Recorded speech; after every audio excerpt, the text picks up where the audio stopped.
Black slaves and red masters. Why I don't claim my Native American roots. The family of mixed African American and Native American heritage.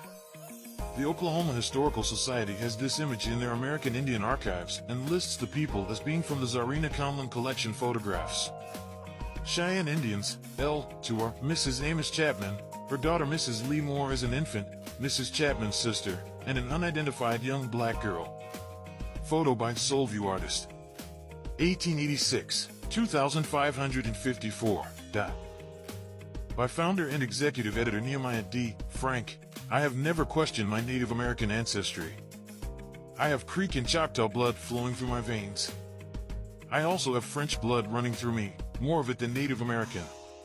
Further, although it is not a contest, by looking at me, anyone can evidently tell my African blood sprints through my veins more than the other two ethnicities and therefore dominates the others, causing them to be the recessive genes in my body. The historic home of my ancestors from France through my mother's bloodline. They left France in 1699 to live in the French Louisiana Territory, which became Louisiana, U.S. I have done thorough research on my family's bloodline, paper, and DNA. I even found the name of one of my first descendants and the price which he was sold from the African continent, which brought me to tears late one evening. Yes, I am more American than the whitest white person in this country because I have genes from 3 different continents, genes of the colonizers, the indigenous, and the once enslaved Africans. I am proud of being African, and I do not claim my indigenous American ancestry nor my European descendants. When America stops treating people of color as caste, then I will be proud to be an African American.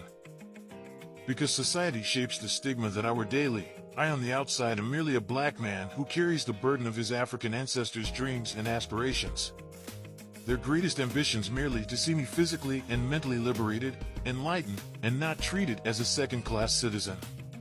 I have often been told to pay homage to my Native American ancestors.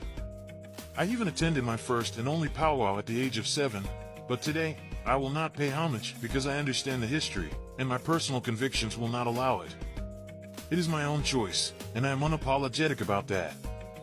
I do not care about having a roll number simply to capitalize on the meager benefits of being related to a tribe that enslaved Africans. I was pleased when I heard that the 5, so-called, civilized tribes had recognized their American Negro offspring, but it does not negate the fact that these 5, so-called, civilized tribes owned and mistreated African slaves, thus the reasoning they were named the 5 civilized tribes. Here's a troubling excerpt on the history of black slaves and their red masters in Oklahoma. When the Indians of Oklahoma freed the Negro, he was without social, economic, or political standings.